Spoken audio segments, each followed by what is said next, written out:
Welcome to Negotiation with Alice, your negotiation podcast. Everything that you do where you need to get on the same page with someone else is a negotiation. So whether you have to negotiate a contract with someone, or you simply need your boss to sign off on that program that you'd like to implement, or you want to figure out how to rebalance the chore structure in your home, or talk about what vacation you want to go on. All of these things are negotiations. So in my podcast, we go over both personal and professional conversations, which all are considered negotiation, and I will give you tips on how to come out ahead. Welcome to the show. Welcome to another episode of Negotiation with Alice. I'm very happy to have my buddy Sam Kabert here today. Hi, Sam. How are you?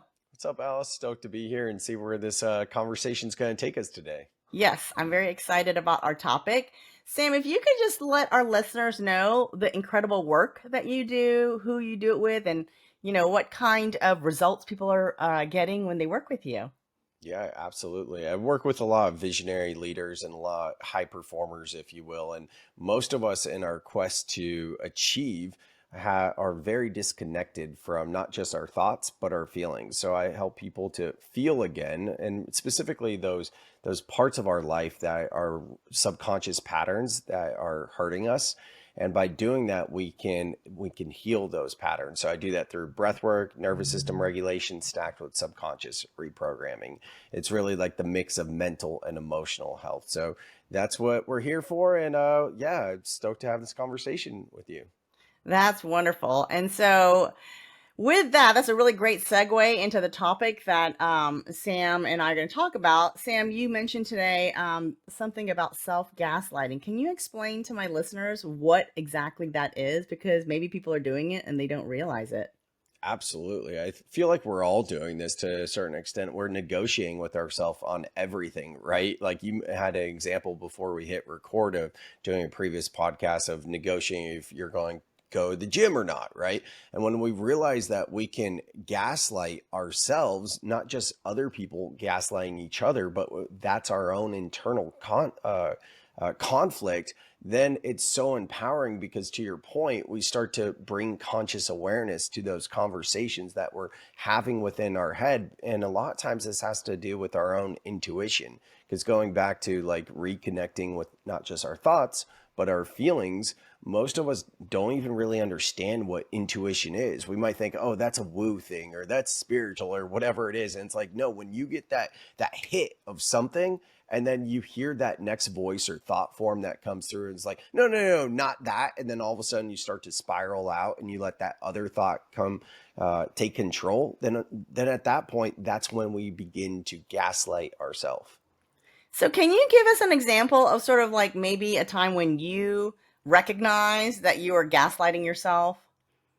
I can think of a specific example with a client I was working with recently, and I work with a lot of people that are integrating spiritual awakening. So they're having like a lot coming through, right? And I was helping this woman, and she started to just say all these things, and I had to like guide her because I really feel it's important that we don't prescribe and we don't tell people, because that can get into projections. And also, not just that, I think it's important for people to come to these answers to themselves. So in this conversation with this woman, I remember just guiding her to see this for herself. Then we put a label to what she was doing, calling self-gaslighting. And from there, I remember she started to share it with other people. I started to realize like how much it was resonating, and I started to talk about it more, and people really like started to raise their hand like, oh my God, this makes so much sense. And I think for me, that was more clicking all the times that I realized I was self-gaslighting myself in the past, but never like giving it that label, just like working through it, because I'm really connected to, like I mentioned before, like finding those answers within on our own. And what that means is connecting with your intuition. And this gets into like parts work, internal family systems, and some other stuff too. So would you say, like, if let's just take the example that you mentioned earlier about going to work out, right? And obviously the idea is that I'm going to go work out. But then when I tell myself, oh, like, you're too tired to do it, like, you really shouldn't go, and like, you're not going to do a good job anyway because you have no more energy right now. Like, is that sort of what you're talking about when you talk about self gaslighting? Well, that was the topic that you mentioned that you had done that seemed similar to this. That could be the people that I'm working with more are starting to see patterns. We call this mirror work, like looking at other people as a reflection of yourself. So instead of looking at someone else with that trigger, right? Because so many of us don't know how to work with triggers. We will point to the finger at someone else and say, hey, it's their fault. It's this, blah, blah, blah, blah, blah, blah, blah. But what I'm teaching is like, hey, what's coming up within you? What is that trigger revealing to you? And maybe it's unresolved anger. And that's the first thing that comes through. It's like, oh my God, I didn't realize how much anger I have within me. Next voice or part comes in and goes, you're not angry. You're a really calm person and all that. And that's when we can begin to gaslight ourselves and keep it stuck. Of course, the working out example works as well. But for my work, it's a little bit more on the emotional, spiritual, karmic type of side, if you will. Got it. So basically, it's negotiating the inner work that you need to do, and things are coming up, and obviously, the emotions that come up because they've been stuck, they are one, emotions that have been shoved down, suppressed, ignored all of these years. And then when they're coming up, instead of dealing with it, processing it, understanding it, there's another voice that comes in and gaslights you and says, that's not important. That's not you. Don't worry about it. And tries to shove that emotion back down again. Is that sort of what you're talking 100%. about? Yeah. Yeah, so let's talk about that. Let's talk about how to negotiate with that voice that comes in and tells you that you're wrong. That's not, you're fine, you're calm. You're not someone who needs any kind of spiritual work because you're already good, right? Yeah. And how we can negotiate with that. So I'd like to hear just from your perspective, how does one negotiate and how do you recognize what is the truth of you, your internal voice, versus what is the gaslighting voice? Absolutely. Love this. Are you familiar with internal family systems? I am in some ways. I've been working with family constellations, Oh, okay, cool. and so I don't know how similar that work is to what you're talking about. Yeah, so IFS or internal family systems, and that's also known as parts work, is an amazing psychotherapy practice where basically it's kind of like Michael Singer's book Untethered Soul. That's why I tell people a lot. Like if you've done any sort of spiritual or mindful work, Untethered Soul is the first book someone should read. Right? A lot of people will say Power Now. I love Untethered Soul. But the point is, the author Michael Singer describes like the roommate in our head. He talks about like, hey, you notice that you have that roommate in your head that's always speaking to you. And the way he writes about it is so profound, right? Because for a lot of us, if we're new to this type of concept, we're like, I don't hear voices in my head, right? Which is like a lot of times I say instead of voices, they're thought forms. So the author Michael Singer back then in his book Untethered Soul talked about like that roommate in the head, the one thought form. Now, Richard Schwartz, when he developed IFS, it was not based off of Michael Singer's work or anything like that. I think they're just two common pieces of work that people may be familiar with or should get familiar with.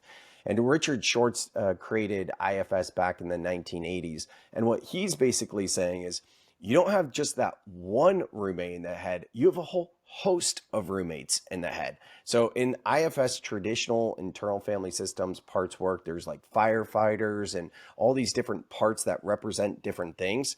For the people I work with, I'm like, let's just simplify this. Anytime you have that thought form come up, we can ask it a few simple questions like, what does this thought form represent? And then also giving it a name. So, for example, one of mine that I love to go to is Hami. As a little kid, I couldn't say Sammy, but I would say Hami no himming, which meant like Sammy no swimming. And there's that little child of me that's just defiant for the sake of being defiant. But then once he does the thing, he's really happy he did it. And it's like, yeah. So now when I notice like that resistance come up, I'm like, okay, that's not my authentic self. That's Hami coming through. Let me sit, let me be with Hami. And that's how we integrate these parts and make them whole. Now, I do an amazing breathwork visualization in my breath club. I'm not sure if you attended that one, Yes. but yeah, I don't always do it in these weekly breathwork sessions, but from time to time, I'll do a parts breathwork visualization where basically I walk people through some breathwork, and then it's a visualization of like sitting in your own inner queendom or kingdom, and then seeing these parts come through. And that can be a really profound way to just meet these parts, get to know them, and then to integrate them and make them whole. That's very beautiful. So it sounds less like a negotiation and more like mediation, to be Ooh. honest, right? Mhm. Because negotiation is when you're trying to convince someone to see your point of view, your perspective, to agree with you, whereas mediation is a meeting of the minds. Would you agree with that? Sort Yeah, of. absolutely. That's a great distinction now that you put it that way, because one of the key things to do with these parts is to not negotiate with them, right? Like we just want to hold space for them and be with them and listen to them. So yeah, that makes a lot of sense. Yeah, because as a mediator, the work that I do, you want to hold space for the participants. So it sounds like in the work that you do, the person, the client, is the mediator holding space for Mhm. all the parts to be in existence, but also to coexist. That it's Absolutely. not one bullying the other one down or another one trying to obliterate one, but that they're holding space, they're giving honor to everyone who exists and everyone's perspectives. Is that sort of like what's going on in this work that you're doing? Yeah, it's a great way to put it. Yeah, that's really wonderful. And I think that it's really interesting because I feel like it starts with the self, right? Like we can't make change in the world unless like we can adjust ourselves. So I think that becoming your own mediator to hold space for the different parts of yourself that come up that maybe need to be seen, that need to be heard so that it can be integrated is the first work. And then as leaders, you spread that sort of holding spaceness, right? The thing Mhm. that we do so that we can ripple out as a leader into the wider community, into the wider world. Because if you can't do that work internally, it's very difficult to show up and really lead from a place of compassion because you're not holding space for the different parts of you that are uncomfortable, might feel ugly, might feel like unwanted, right? We've got the unwanteds that we're shoving in the corner or in the closet, but it really doesn't, it does everyone a disservice. Yeah, absolutely. I resonate with what you're saying. That's really great. I really like that that sort of like analogy because we all need to do that. So I'd love to know if people are interested in doing that kind of work so that they can become more powerful leaders. Well, first of all, let me just ask another question. When someone doesn't hold space for all the different parts and they are trying to become a leader, what are the blocks aside from the fact that we know what's happening? How, like, I want you to explain how people can't be the best at leading Mhm. if they're not doing that internal work. Well, everything in our life becomes an obstacle, right? That's when like we're getting those emails or we're having like those experiences in our life where maybe it's a flat tire. There's all these different little blocks coming up, and it just feels like an uphill battle. And to get a little woo on you, right? Like that's the universe speaking to us. And the subconscious, this is also grounded in science. Whether we look at quantum physics saying that the outer world that you experience is a direct reflection of your inner world, or we look at NLP, that's neuro linguistic programming, everything Tony Robbins teaches, that's saying, hey, your subconscious mind is creating your reality. Not only that, like 95% of your awareness is subconscious, meaning you don't have access to it. In any given moment, you're processing 2 million bits of information, And you're only consciously aware of 126 of those 2 million. And that's happening through deletion, distortion, and generalization. So basically, if we are having these blocks, the way we're going to be moving through the world in our human experience is deleting everything to give us more of those obstacles. And we are creating that on a subconscious level, which is why it's so important to find these practices to bring yourself whole again. And honestly, it can take as little as 90 seconds. Science proves that we have a 90-second physiological response when we experience an emotion. Basically, we have that thought sends a signal to the body. We're so disconnected and disassociated, so we don't feel that thing. And then we get caught in the thought loops. Then on subconscious behavior, we're creating more of these blocks and challenges. So if we want to clear it up so that we can be an inspiring leader, we need to do our own inner work first, and then we can focus on the doing. It's a simple reframe. It's not always easy, but it's like training wheels. It gets easier and easier to realize, oh, wow, it's not about the doing and trying so hard to be the perfect leader and to lead my team. It's just noticing these small things of when my subconscious mind is speaking to me saying, hey, you're out of alignment. It's time to get back into alignment. So it sounds like when people do the required inner work, then they get into a state of flow externally, right? And then the obstacles don't show up because they're not being manifested by your subconscious. 100%. That's exactly it. Yeah. That's wonderful. Well, you're doing fantastic work, Sam. Sam, I know you've got a breath club. Do you want to tell everybody about it? Yeah, every single week I lead guided breathwork sessions on Zoom. It's completely free. You can go on my website, samkabert.com/club, samkabert.com/club, and join the breath club. It's completely free. Like I mentioned, we have an online community, a whole host of pre-recorded videos as well. And that's my way of teaching people breath work and giving them that quick reset so that they can feel more energized throughout the day. That's great. And I've been to Sam's breathwork group, and it's really fantastic. He does great, really, really deep work, really inspiring. So check it out. Join the community. You'll definitely get something from it. Sam is a very valuable member of the community. So thanks so much for joining us today, Sam. Thanks, Alice. Appreciate you having me. All right. Until next time, everyone, have a good one.